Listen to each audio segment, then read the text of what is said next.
চেমছং চেন্নাইত যোৱাৰ কাৰণে দুৰ্বল হৈ গ'ল নেকি আৰ দলটো ৰিয়ান পৰাগে পাৰিবনে দ্বিতীয়বাৰে ৰাজস্থান ৰয়েলক চেম্পিয়ন বনাবলৈ নমস্কাৰ বন্ধুসকল সকলোকে স্বাগতম জনাইছোঁ মোৰ ক্ৰিকেটৰ অন্য এটা ভিডিঅ'লৈ আজি আমি কথা পাতিম ৰাজস্থান ৰয়েলৰ 2026 বৰ্ষৰ টিমটো কেনেধৰণৰ হ'ব কেনেধৰণে প্লেইং 11 হ'ব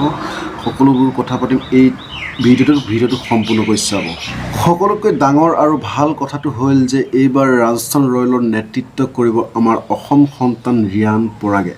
সঞ্জু চেমছং চেন্নাই ছুপাৰ কিংছলৈ যোৱাৰ পিছতে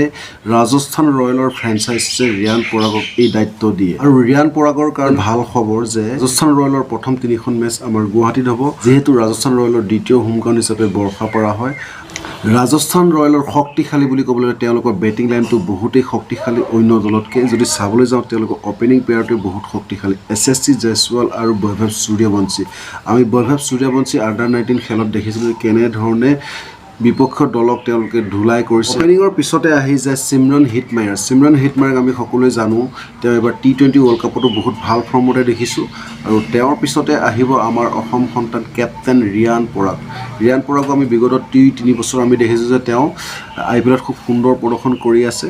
তেওঁ 4 নম্বৰত খেলিব তাৰপিছতে আহিব ধূপ জুৰেল আছে ৰবীন্দ্ৰ জাদেজা আছে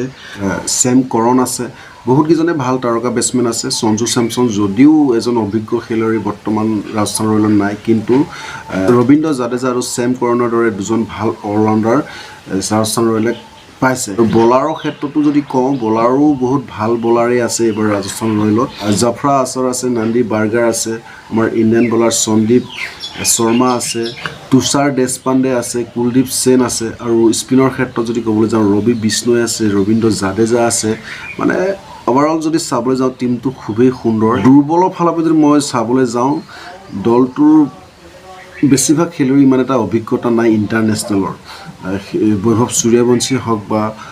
ৰিয়ান পৰাগো যদিও খেলিছে ইণ্ডিয়া কিন্তু ইমান এটা অভিজ্ঞতা নাই কেপ্টেইনৰ ফালৰ পৰাও সেইখিনিয়ে দুৰ্বল মই দেখিছোঁ বিশেষ দুৰ্বল নাই বাৰু আৰু তেওঁলোকৰ প্লেইং 11টো মোৰ মতে ক'বলৈ গ'লে বৈভৱ সূৰ্যবংশী এছ.এছ.চি. জয়ছৱাল অপেনিং কৰিব আৰু 3 নম্বৰত মোৰ মতে চিমৰন হিটমায়াৰে খেলিব 4 নম্বৰত ৰিয়ান পৰাগ 5 নম্বৰত ধূপ জুৰেল খেলিব 6 নম্বৰত ৰবীন্দ্ৰ জাদেজা নহবা চেম কৰণ খেলিব জাফৰা আছাৰ থাকিব জাফৰা আছাৰ পিছত ৰবি বিষ্ণই মোৰ মতে থাকিব তাৰপিছত নন্দী বাৰ্গাৰ সন্দীপ শৰ্মা আৰু ইনফেক্ট প্লেয়াৰ আছে তুষাৰ দেশপাণ্ডে এইটো হৈছে তেওঁলোকৰ বেষ্ট প্লেইং 11 মোৰ মতে আৰু সাল সলনি কৰিবও পাৰে চিটুৱেশ্যন চাই বাকী যি কি নহওক টিমটো চাই কিন্তু মোৰ বহুতেই ভাল লাগিছে যদিও য়ং প্লেয়াৰ আছে তথাপিও কিন্তু মোৰ মতে টিমটো এবাৰ ফাইনেল জিকাৰ মানে দাবিদাৰ বুলি ক'ব লাগিব ৰিয়ান পৰাগে যিহেতু প্ৰথমবাৰৰ বাবে